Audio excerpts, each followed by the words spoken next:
India, the largest democracy of the world, is directed on the path of development and making a mark with its global presence today. What will be the next big leap for India to head forward? Will it spearhead the nation's trajectory and steer its goal of becoming a superpower? To answer these crucial questions, Times Now came back with the third edition of Times Now Summit, a landmark forum that brings together leading policymakers, geopolitical experts, thought leaders, opposition voices, and global icons. This year, the two-day summit held in New Delhi had the theme India, a Vibrant Democracy, Global Bright Spot. In this episode, we bring you excerpts from the event that brought out the vision for the brighter future of our country. Namaskar and good afternoon to everybody. It's so good to be, back home.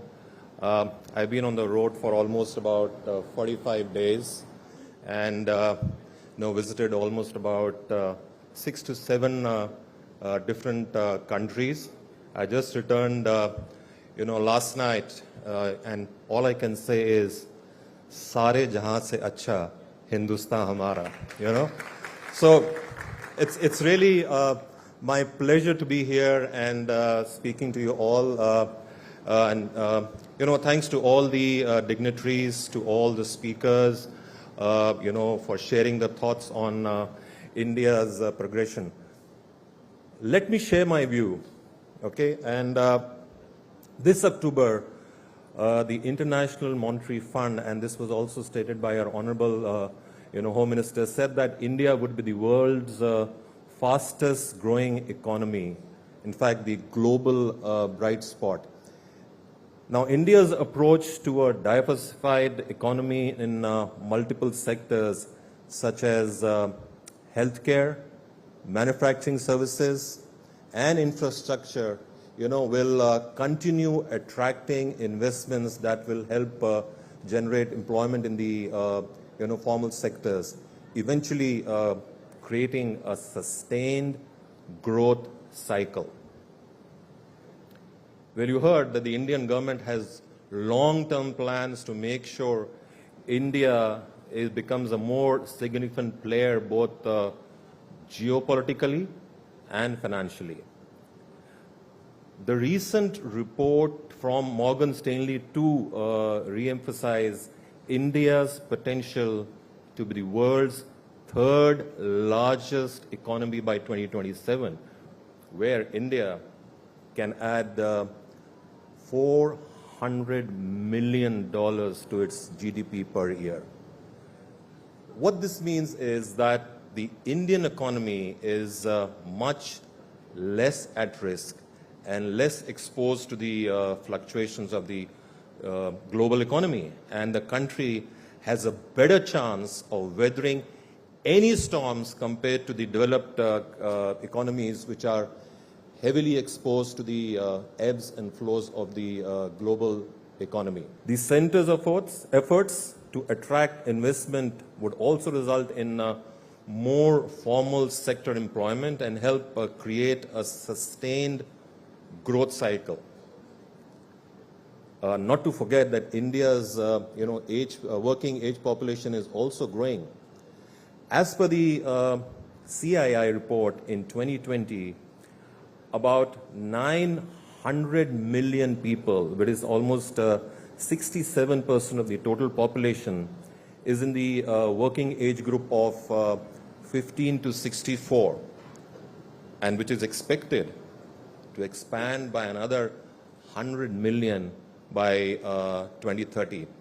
Now, this implies that a whopping 24% of the incremental global workforce over the next decade will come from India.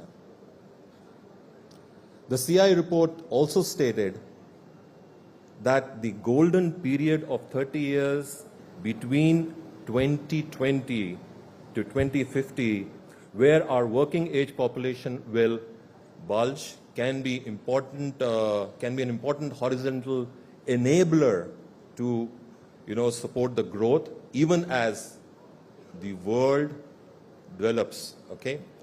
Now, We've been talking about entrepreneurship.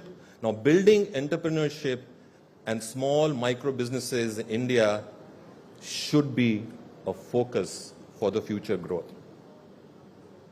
Well, I come from the direct selling industry, and the direct selling industry is one that allows people to build small businesses and allows entrepreneurs to flourish. It contributes significantly to the nation's economy amid the various adversities. A recent report released by the World Federation of Direct Selling, which we also call as WFDSA, said that the Indian direct selling industry crossed almost $3.25 billion in retail sales in 2021 and maintained its 12th place in global rankings among the various direct sellers worldwide.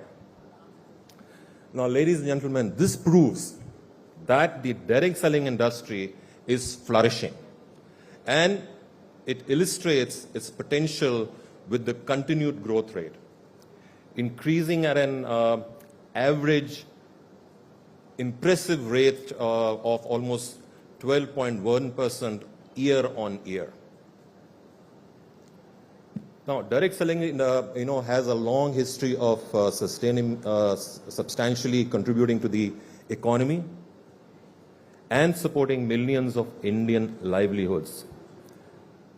Now, aligned with the PM's vision, the direct selling industry already follows the principle of being Atmanirbhar, which is the solution for rebooting the economy in multiple years.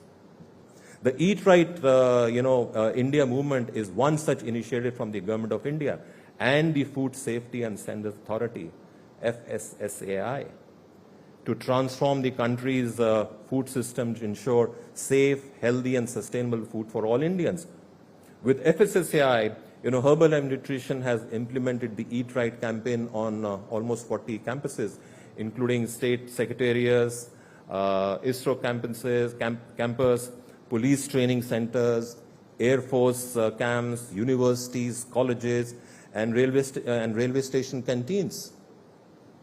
Through this initiative, we have upgraded the food outlets infrastructure, trained food handlers, and enhanced the customers' awareness and skills to provide safe, healthy, and nutritious diet choices. Now, Herbalife Nutrition has also ran a series of awareness campaigns across the country to help educate individuals about the importance of eating right as a part of healthy life. And we're not going to stop here. Because as an organization, we feel highly privileged to work on such campaigns, aligning with the Government of India's vision, with its focus on building a healthy, swasth nation to support our economic growth. It is clear that our country has a huge potential, and it is already moving in the right direction. You heard from the eminent speakers today, from an economic point of view. But if we are able to, if we have to continue to nurture this growth and ensure that the whole India can contribute and benefit from this future success, we need to ensure three things.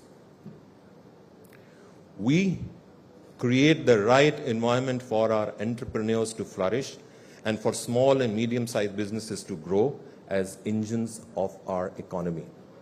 We ensure that our population and economy is not held back by poor health.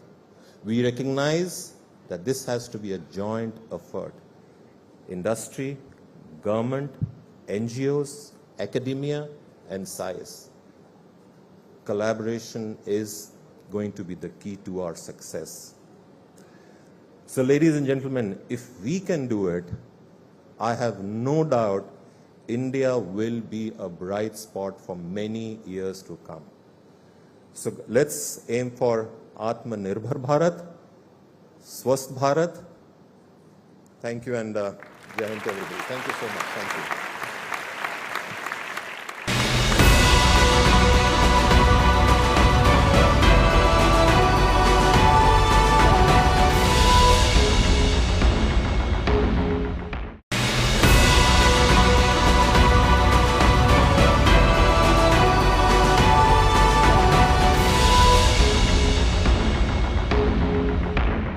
about, the Eat Right movement that the government has launched. While obviously economy is growing and obviously it comes with its own, side effects, what we have seen is the sedentary lifestyle disease. It's a global problem. India is also facing its own issues.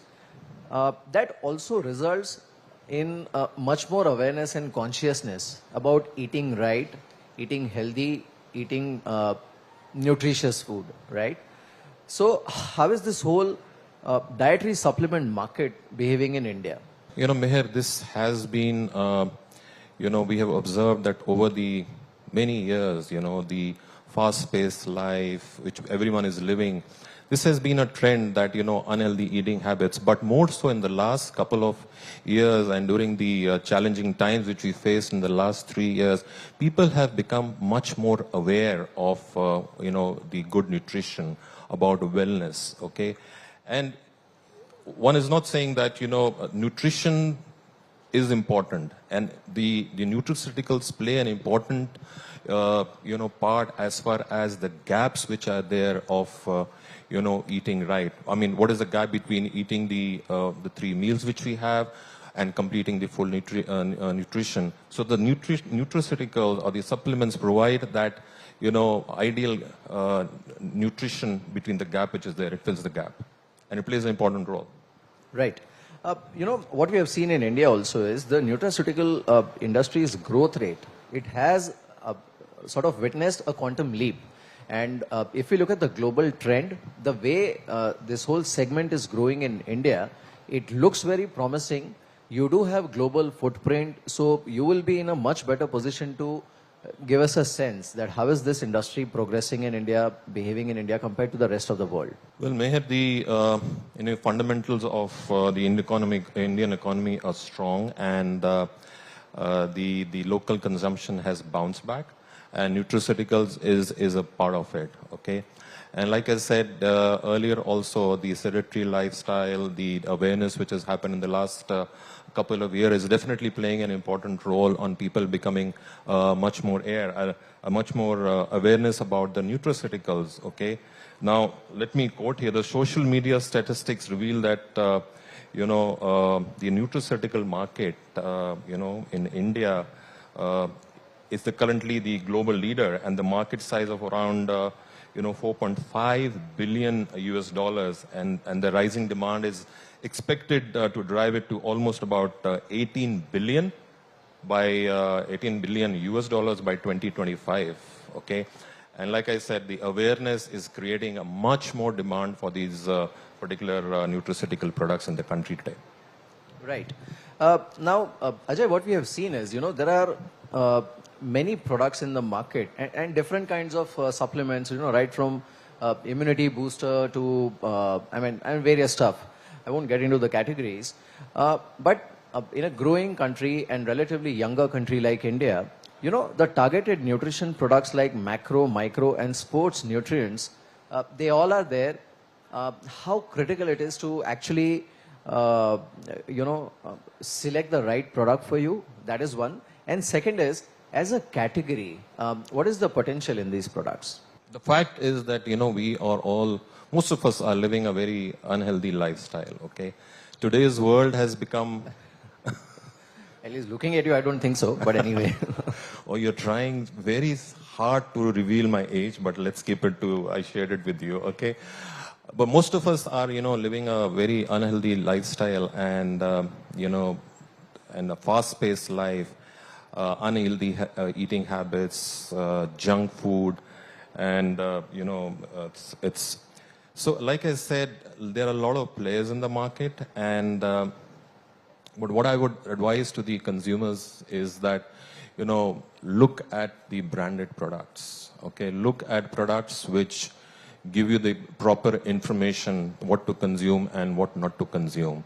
And definitely, like I said also earlier, nutraceuticals or supplements, they play an important role as far as the missing gaps in your diet is concerned, along with the healthy, active lifestyle which you must maintain. Now, as we discussed, this whole industry is going through a massive spurt of sorts. Now, from wellness point of view, or from sectorally, if you look at the whole range of wellness products, uh, which sectors hold the maximum potential according to you in next maybe 4 or 5 years? Well, Meher, if we observe the trends for the last couple of years, or I would say not couple of years, of many years, I think weight loss, that is critical. Also healthy eating, that is critical. And now what is gaining momentum is basically the targeted nutrition, okay? That is gaining a lot of importance, and I would say is that sports nutrition. This is another upcoming segment which is critical. People want to look good, feel good, have that glow on the face, okay? And I think the personal care or the skin care is also playing an important role, and these are the sectors, or I would say segments, which will continue for the future also. I want to talk about this whole business a bit. And, because you mentioned in your speech also, you mentioned about Atmanirbhar Bharat and the fitness movement that is undertaken by the government of India. Now, direct selling as a vertical or as an industry also plays a crucial role in the national economy. Now, what goes behind empowering your entire distribution network and the distributor base? Because what we have seen is it is not restricted to cities, especially in last 2-3 years. We have seen a lot of traction in tier 2, tier 3 cities. How is that happening?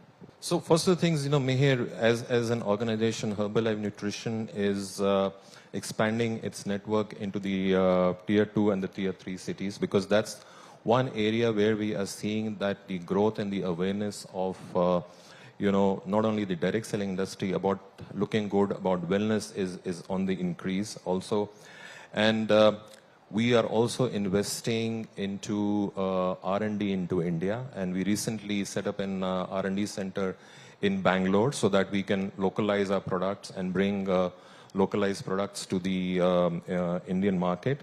And trust me, we have seen a lot of response for the localized products in the Indian market. Okay. Thirdly, we also, as an Herbalife, we also provide an unparalleled business opportunity to the, I would say, to the masses of the country. And that's where, the direct selling industry, or, it provides an opportunity for Atmanirbharta, or making people, self-entrepreneurs. That's the opportunity it can provide. Right. In fact, I was quite surprised, Ajay. If we look at the numbers, and honestly, even I was not aware till we discussed, but 3.25 billion in 2021, that's not a small number. And while India may have the 12th largest direct selling industry, two questions. One is, in next maybe 5 to 7 years, as India progresses, economy grows, could we be in the top 5? That is question number one. And question number two is the regulatory change that we have just seen, which has just happened, where the direct selling industry is now legally covered under Consumer Protection Act of 2019. How is that going to change the whole game for this industry? Meher, this is a very positive step, and I would thank the government of India for giving it a legitimate recognition to this industry, because in the past this particular industry was under the pyramid scheme, and it was misrepresented under the pyramid scheme. And now with the Consumer Protection Act, the government has given it the, I would say, the right legitimate way, and this brings in a confidence amongst the consumers that the direct selling industry is a legitimate industry. It's recognized by the government, and also builds a trust, like I said. Okay, and talking about Herbalife Nutrition, we have been very, very strict on our ethical practices. In fact, we provide gold standard guarantees to our consumers. We invest a lot in training on our distributors, whom we call as independent associates. Okay, and also there is a product return policy. Also whether a customer can return the products in a period of 12 months. Okay, And of course, this particular industry does not have a huge startup cost, at least not from Herbalife Nutrition. Right. Ajay, since we are talking about India being a global bright spot, now when it comes to nutraceutical products and industries, what is the potential in India to attract, capital? That is one. And second is becoming a sort of a global hub or a regional hub for supply to the world. And how are foreign nations reacting to this? Well, India today is, I would say importing a lot of, rather than exporting the nutraceutical products. But I'm happy that with the new regulations or the new guidelines issued by the FSSAI would definitely ease this, okay, and definitely attract a lot of, investments into, into India. And definitely will also provide a lot of, I would say, product innovation for the companies to, innovate, launch Indian products, I would say.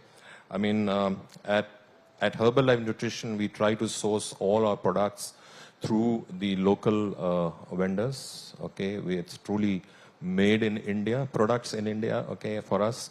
And I'm definitely sure that with the easing of the regulations by FSSAI and bringing in a much more clarity, definitely the nutraceutical market will attract a lot of investments from overseas. Well, on that note, a Swasth Bharat and a global bright spot, I don't think it gets any better than this. Thank you so much, Ajay, for joining us. Thank you, Meher. It was a pleasure. Thank you.